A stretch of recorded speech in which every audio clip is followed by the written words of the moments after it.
स्वीकार हो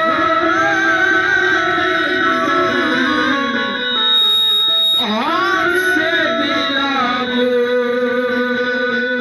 हमारे हो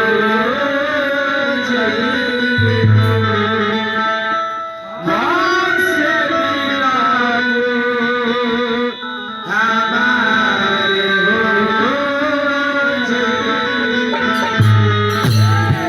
अरे बाबा खाली अपने बोले के सुनाई ब्रो रोवा कहता नहीं अरे बा अच्छा क्या फेदा हो जाए ईटावा रे ईटावा खाली अपने सुना दिए रे हाथ हो जाओ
Thank you.